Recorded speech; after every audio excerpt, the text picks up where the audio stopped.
সুপ্রিয় শিক্ষার্থীরা, আসসালামু আলাইকুম। Lions school and college Rangpur কর্তৃক আয়োজিত অনলাইন ক্লাসে তোমাদের স্বাগতম। তোমরা সবাই কেমন আছো? নিশ্চয় বাসায় ভালো আছো। আমিও তোমাদের দোয়ায় আল্লাহর রহমতে ভালো আছি। তো আমরা এর আগের ক্লাসে সমাস শুরু করেছি। সমাস কাকে বলে, সমাসের প্রকারভেদ আমরা শিখেছি।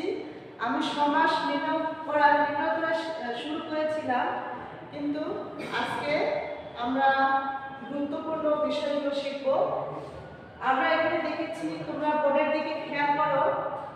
তোমরা যখন সমাস নির্ণয় করবে তখন কিন্তু তোমরা অবশ্যই একটি খাতা সামনে রাখবে, তাহলে তোমরা এটা কমপ্লিট করতে পারবা।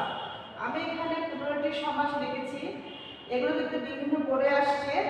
তো বারবার যে দিনগুলো আসছে আমি সেই বিষয়গুলো এখানে বেছে নিয়েছি তোমাদের পরীক্ষার জন্য।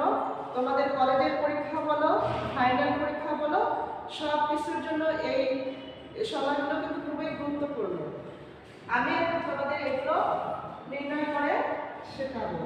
তোমরা পরীক্ষায় কিভাবে নির্ণয় করবে তা আমি তোমাদের বোর্ডে দেখিয়ে দিচ্ছি।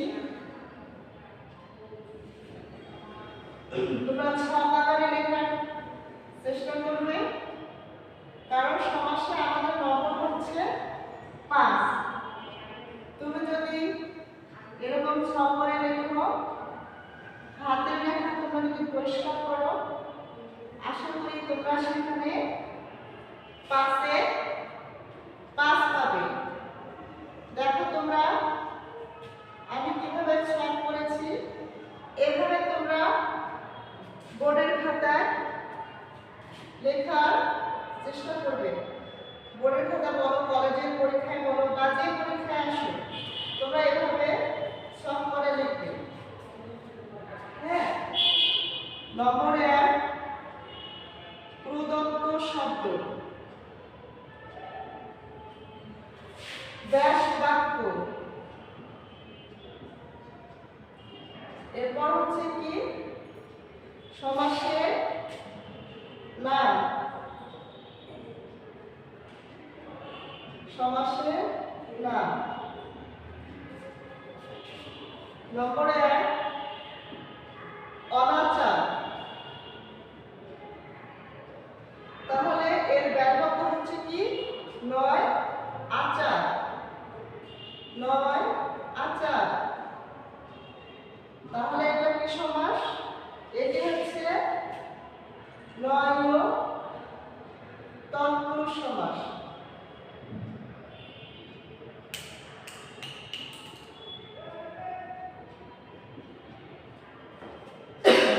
নম্বর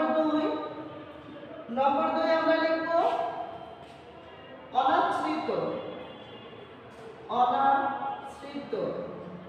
তাহলে এর ব্যাস বাক্য আমরা লিখতে পারি 9 আশ্রিত।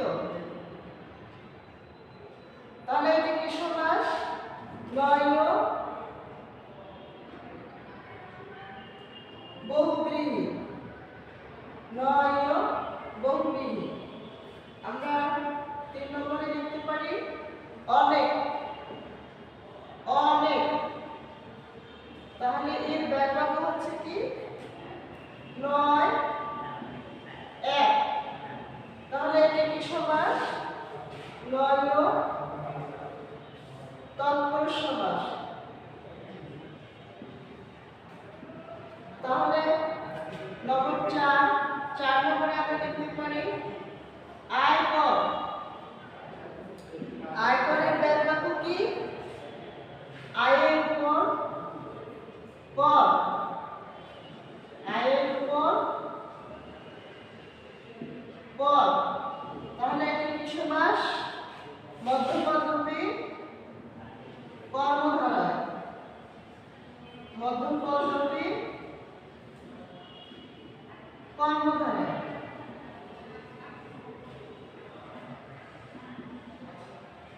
এবারে আমরা লিখব নম্বর 5, আমরা।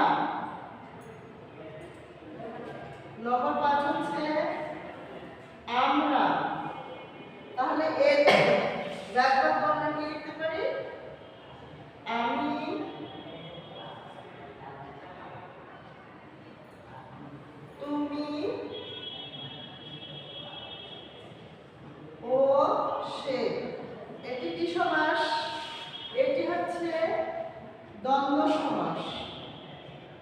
দ্বন্দ্ব সমাস। আমরা 6 নম্বরে দেখো আলুনি। আলুনি এর ব্যাপক কি দেখো, এর ব্যাপক হচ্ছে নুনের অভাব। এর ব্যাপক হচ্ছে, তাহলে যদি অভাব থাকে কোথাও তাহলে আমরা সেটাকে কি বলবো, আমরা তাকে বলবো অবয়ভাব সমাস। অবয়ভাব সমাস। ঠিক আছে, দেখো আমাদের তাহলে আমি একটু মুছে দেই, আমাদের আরো লিখতে হবে। তোমরা অবশ্যই সামনে খাতা কলম রাখবে, কারণ আমি এই যে সমাসগুলো শেখাচ্ছি এগুলো কিন্তু খুব গুরুত্বপূর্ণ সমাস। এগুলো বারবার করে আসছে বিভিন্ন পরীক্ষায়, এজন্য আমি তোমাদের এখান থেকে 15টা সিলেক্ট করে নিয়েছি। বুঝতে পেরেছো তোমরা?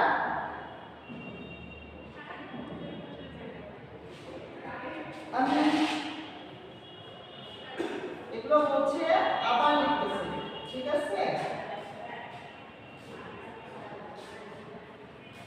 তাহলে আমাদের 6 নম্বর পর্যন্ত হয়ে গেছে। আমরা এখানে লিখব নমস্কার। দেখো উপজেলা। উপজেলা, তাহলে উপজেলার ব্যাকরণ কি? জেলার সদৃশ। সদৃশ, তাহলে আমরা এটা কি সমাস লিখতে পারি? এটা হচ্ছে অবয়ভাব সমাস। অবয়ভাব সমাস। নম্বর 8। নম্বর 8 হচ্ছে কি? গৃহান্তর। গৃহান্তর, তাহলে এর ব্যাকরণ কি? গৃহান্তরের ব্যাকরণ হচ্ছে অন্য গৃহ। অন্য গৃহ, তাহলে এই সমাসের নাম কি? এটি হচ্ছে নিত্য সমাস। ঠিক আছে ছাত্রছাত্রীরা, তোমরা কি আমার কথা বুঝতে পারছো? লেখাগুলো কি বোঝা যাচ্ছে? আমরা এবারে আসবো 9 নম্বর। 9 নম্বরে আমি যে সমাসের নাম লিখেছি এটা হচ্ছে গাছ পাকা। তো গাছ পাকার ব্যাকরণ আমি কি লিখতে পারি? দেখো গাছে পাকা। এখানে আমার গাছে এই বিভক্তি লোপ পেয়েছে, কাজে আমি এটা বলতে পারি এটি ষষ্ঠী তৎপুরুষ সমাস। নম্বর 10 মন গড়া। মন গড়া, তাহলে এর ব্যাসবাক্য কি? এর ব্যাসবাক্য হচ্ছে মন দ্বারা গড়া। যদি কোথাও দ্বারা দিয়ে কর্তৃক থাকে, দেখো আমি ব্যাসবাক্য লিখেছি মন গড়ার ব্যাসবাক্য হচ্ছে মন দ্বারা গড়া। এখানে দ্বারা হচ্ছে কিন্তু বিভক্তি, এখানে আমি যে দ্বারা লিখেছি দ্বারা দিয়ে কর্তৃকটা হচ্ছে আমার এখানে তৃতীয়া বিভক্তি। আর এটি যে সমাস, এই সমাসটির নাম আমি এখানে লিখব, এটি হচ্ছে তৃতীয়া তৎপুরুষ সমাস। তৃতীয়া তৎপুরুষ সমাস। তাহলে নম্বর 11তে আসো। 11 নম্বর কি? পুষ্প সৌরভ। পুষ্প সৌরভ, তাহলে পুষ্প সৌরভ এর ব্যাসবাক্য আমি কি লিখতে পারি? পুষ্পের সৌরভ। দেখো পুষ্পের সৌরভ, এখানে কি পেয়েছি? দেখো আমি ব্যাসবাক্য লিখলাম পুষ্পের সৌরভ, এখানে আমার র এ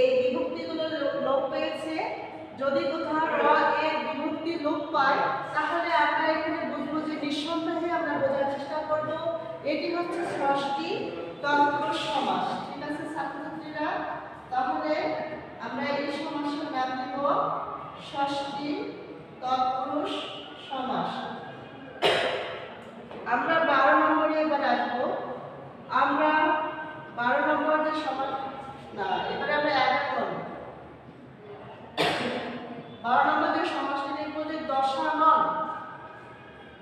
দশানন, দশাননের ব্যাখ্যা কি দেখো, 10 আনন যার, 10 আনন যার।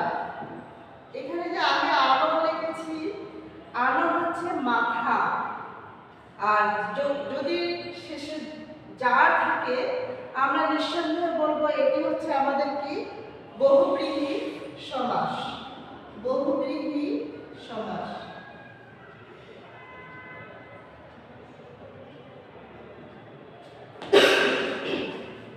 তাহলে দেখো তোমাদের যদি এগুলো লেখা হয়ে যায়, দেখো আমি মুছে দিচ্ছি। মুছে আমাদের আরো 3টি সমাসের নাম আমরা এখানে লিখব।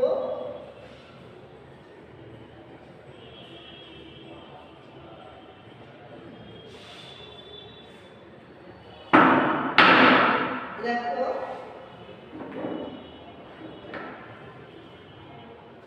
আমরা 13 নম্বরে লিখব উপকণ্ঠ। উপকণ্ঠ, কণ্ঠের সমীপে, কণ্ঠের সমীপে। এর ব্যয়বাক্য কি? এর ব্যয়বাক্য হচ্ছে আমি লিখেছি কণ্ঠের সমীপে। এটা হচ্ছে কি সমাস? অব্যয়ীভাব সমাস। অব্যয়ীভাব সমাস।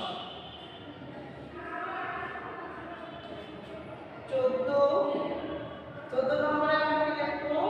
গড়মিল। গড়মিলের ব্যাসবাক্য কি? গড়মিলের ব্যাসবাক্য হচ্ছে মিলের অভাব। মিলের অভাব। এটা কি? এটা হচ্ছে অব্যয়ীভাব সমাস।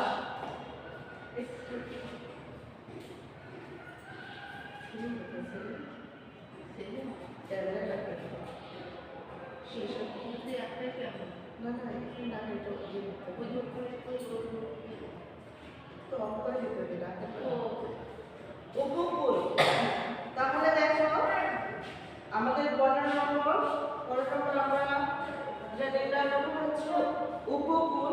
এই সমাসটি আমরা নির্ণয় করব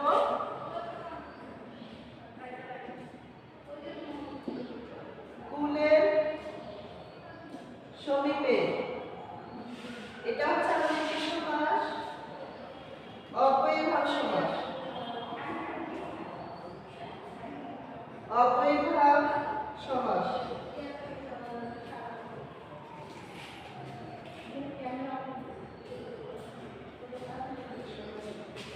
আচ্ছা দেখো ছাত্রছাত্রীরা, আমরা তাহলে এখানে দেখো 15টি সমাস নির্ণয় করেছি। তো আমি এগুলো কিন্তু কিভাবে তোমাদেরকে বোর্ডে সাজাতে হবে সেই প্যাটার্নগুলো দেখিয়ে দিয়েছি।